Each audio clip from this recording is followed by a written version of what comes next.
Hey everybody, Chad from Turner's Warehouse, and today we are in Utah. We're headed to the Blade Show, and Mark from Hobble Creek Craftsman let us stop by, and he's going to show us around. Can you tell us a little bit about Hobble Creek, what you do, and how you got started? Sure. Hobble Creek Craftsman, we make a lot of tube-in blanks. We also do a lot of bespoke blanks.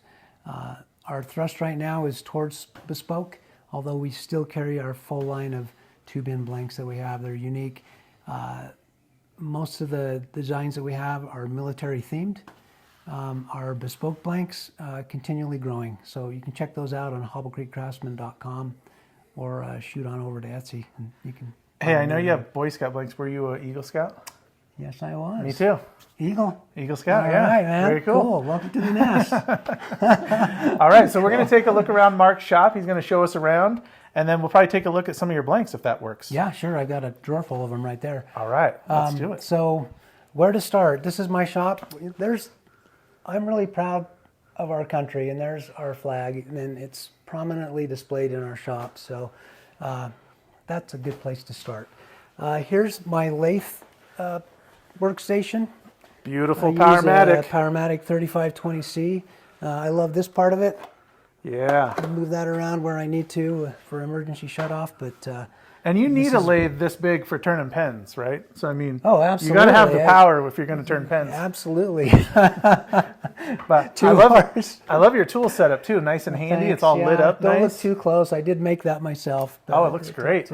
At least it keeps them organized and out from underneath my feet. Absolutely. Right. So. Well, and then if you want to switch, it's right there. You don't have to dig around or open a drawer or any of that. It's been good. Very cool. My little friend Bigfoot. Oh yeah. Well, you're in Bigfoot country probably, huh? Yeah. Oh, yeah. And I know you said a lot of stuff is on wheels because you do still park a car in here, which I know a lot of people watching say that's like, blasphemy to park a car in the garage. But you're married successfully, so that's why you still do that. 41 years almost. Oh, there you go. You got to park that car. In December, 41 years. Yeah, so that's the deal. My wife said you can use the garage as your shop, but I get to park the car. So everything is on wheels. If you'll notice, I bought a saw stop that came with wheels, but all the other power tools. Yeah, I see you've added wheels on. I've got wheels on them, so I can roll them out when I need them and put them away when I'm done. And this is a pretty nice dust collection system. How come you went with such an elaborate dust collection? Well, I did this because I mix woodworking with casting. Mm-hmm. The two do not mix well.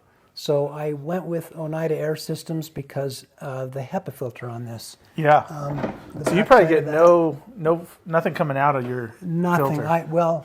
It'll pick up about 99.5% of all particulates. Oh, that's good. And that's good enough to keep my casting area pretty clean. Yeah. And I try to keep the shop clean. It's not spick and span, but it looks amazing. And you're casting right behind us. So, I mean, if you were creating a ton of dust and didn't have a good dust system, that would be all in your molds and in your pots, and it would not. It doesn't work. It wouldn't work. It wouldn't work at all. Yeah. I mean, you'd need. So for casting, the best situation is just to have a clean room. Yeah. That's dedicated to casting, but but this is a lot of us. We cast and reality. We do other things with it. So I mean, you've made a good choice there by doing that. This has been a great machine for me. It's a little loud when you turn it on, but I use noise blocking hearing protection, so it works and it keeps the dust to a minimum. Even when I'm on the lathe, it has great suction power and pulls the dust and everything. Sanding all of it. So chop saw station when I need to use the chop saw. Got a Festool Capex 120. Love it. That's a great saw. A little pricey, but well worth the extra cost. But that's the last chop saw you'll ever buy. That's for sure. It's the last one I'll ever need. So I just roll it out when I need it and set it up, and that's worked fine for me. My son's a finished carpenter. He's got a different chop saw, and this shop does both. He stores some of his tools here. Most of the time he's out on busy out on work sites. So, but this is my chop saw, and like I said, I use it when I need it. Yeah. Bench. It's always halfway messy. This is my casting area. Yeah, I'm gonna let Amy follow you in there just for. Let me move this. Just for space purposes, but. So, So you like to cast kitless, you were saying. Oh, sorry, go ahead. So I have a little 3D printer here, an Elegoo Saturn. Just got done printing some honeycomb. I like to call them sections. Very cool. And they're used for casting, and maybe we'll do a little bit of that in a minute. But so it's a resin printer, not a what do they call them? PLA or yeah, PLA. Something the like nylon. that. Yeah. It's not that. It's resin. So it turns so much better. Way better. It's a little messy to clean up and whatnot, but the results and the detail you get. Yeah. Premium. Yeah. Night and day. So I run 4 pots, pressure pots. I know it looks cumbersome. People are probably saying, well, how do you get to those pots in the back? I use this. I use what I have. There you go. So it works. I just crawl up on that, put them in the pot, tighten it down, and put the air to them.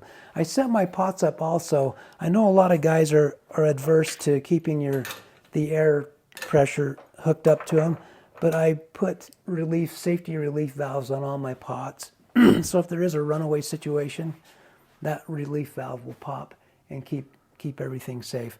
I chose to go with CA Technologies. I know Chad and Amy sell California Air Tools.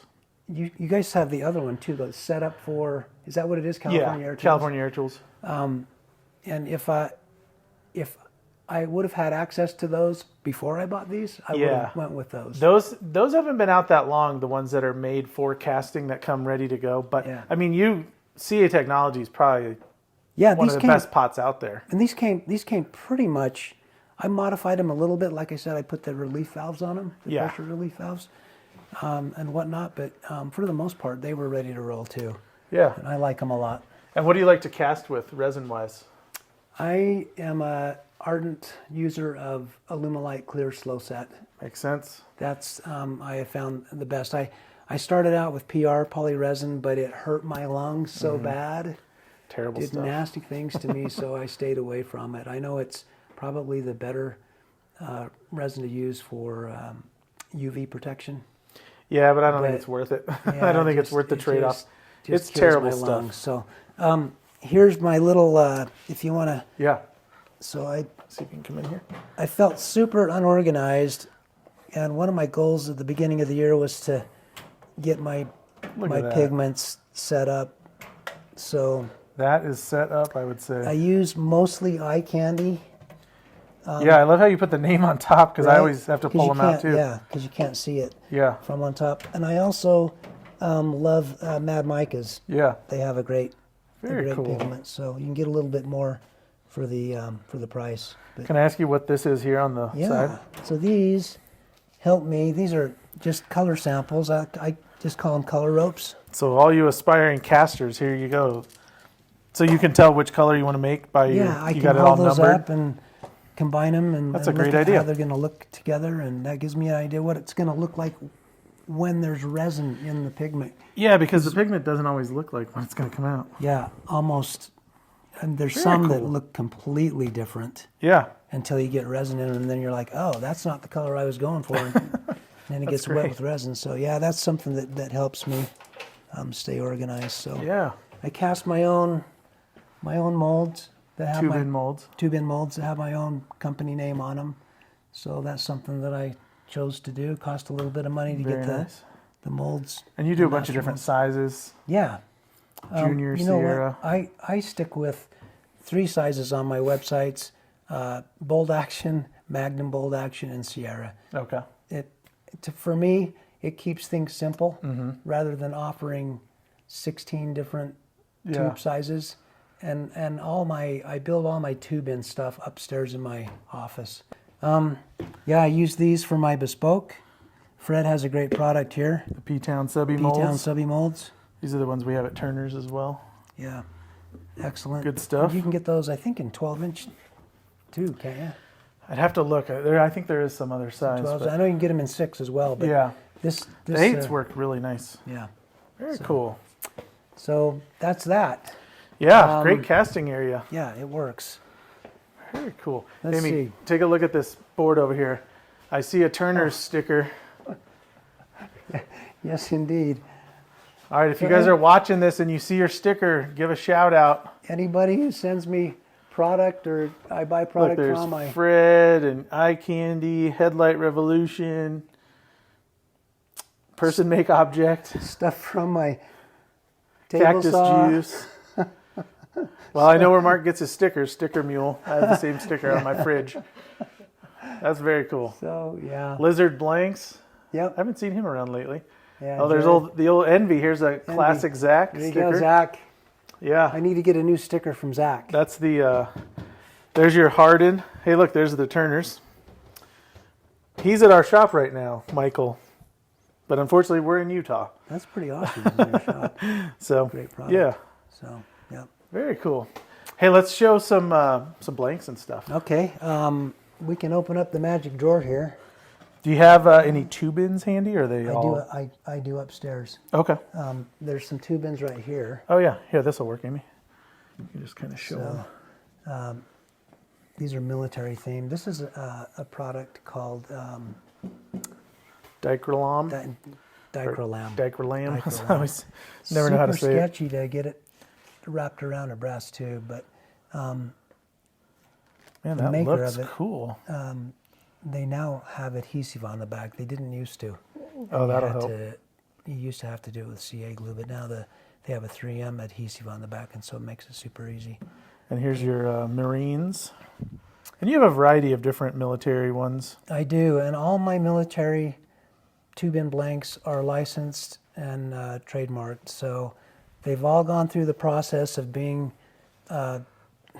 gone over with the fine-tooth comb with each military branch. That's good. And it's a process. A lot of people cast military and don't have the licenses, and I mean, it's touchy. You shouldn't do it because they are licensed. If you want a blank, military blank, get it from somebody who's got the copyright and the trademark, whatever the correct term is. And that way it's legit. Yeah, don't cast stuff that's, unlicensed. Bootleg or unlicensed. So these are all licensed. They might cost a little bit more. Yeah. But I have to pay copyright and royalty fees. And it's not cheap, yeah. It is not cheap. Yeah. But it's the end product, I think, is well worth it. So, absolutely. Yeah. All right, we got to pull out a couple of these blanks because I'm already eyeballing some of these. So this is are these your different colors, Mark? Yes. So these are all custom colors, bespoke. What's this one? I mean, look at this Heavy thing. water. That one's a Sailor's Delight, I think. Yeah. I love that, tan or whatever that is in there. That's awesome. Actually a rose. A rose? Color. This one's called Lunar Landing. And, of course, Chernobyl. There you go. Mint brownies.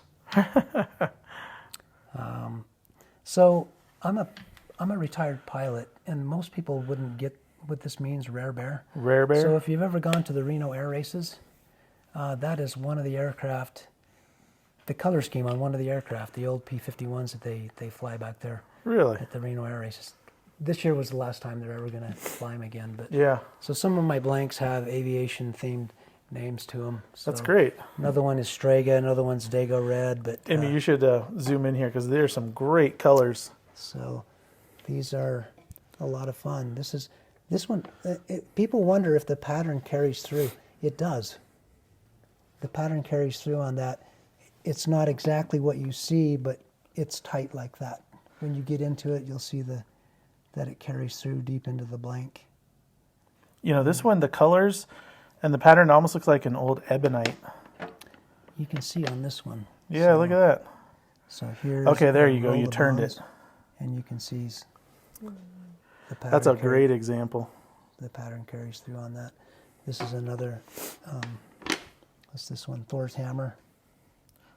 Oh, yeah. So it stays pretty tight. Is it better down there? There's some more back here somewhere. Oh. Those are beautiful. That one's called Passage to Bangkok. You can see that the patterns. So how did you learn how to cast? How did you figure all this out? Well, this guy named Chad Schimmel. Well, I don't know. Did I don't know about that. Lots of practice, though, I'm assuming here. Tons of practice. Yeah. A lot of resin thrown away. A lot of wasted resin. A lot of wasted resin. To get to this level. People come in and get a new casting setup, and A lot of times they'll say, "Hey, do you buy blanks?" And I'm like, "You got a long way to go before you ask me that. You got a lot of practice ahead of you." It's a lot of practice and a lot of hit and miss. You can ask anybody that's done any amount of casting, especially with colors. Yeah. And it is. Well, and the repeatability too. You know, you got to be, and recipe books. I've got 2 recipe books over there that, in order to get the consistency, it needs to be the same every time, especially if you're selling to commercial. Yeah, good to have a recipe book. We're not going to show it though because it's classified. It's classified information. Yep. But these are beautiful blanks. Yeah, this one's another fun one. This is called. Yeah, that's cool. Looks like you could touch the waves in it. Fun. So yeah. Yep. Well, very cool, Mark. You have got some amazing blanks. If anybody wants to get any of these blanks, tell us again where we can get them. You can go to hobblecreekcraftsman.com. Yep. Or over to my Etsy shop. You just go on to Etsy and type in Hobble Creek Craftsman, all one word. Go to his website, though. We don't want to give Etsy those fees. So go to my website. Support him directly. Way no cheaper. Etsy.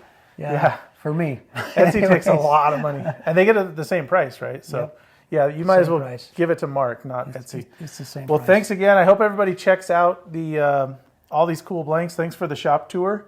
Appreciate it. And your Instagram is Hobble Creek as well. Hobble Creek Craftsman. I was telling Instagram. Mark before we got here that his Instagram makes me want to make stuff. So that's a good thing. It makes me want to, I look at these blanks on the pictures and I go, hey, I want to make that one. I want to make a pen out of that. So that's the goal. That's a good thing. Goal, well, thanks again, Mark. Thanks everybody for watching. Appreciate it. Catch you next time. Thanks.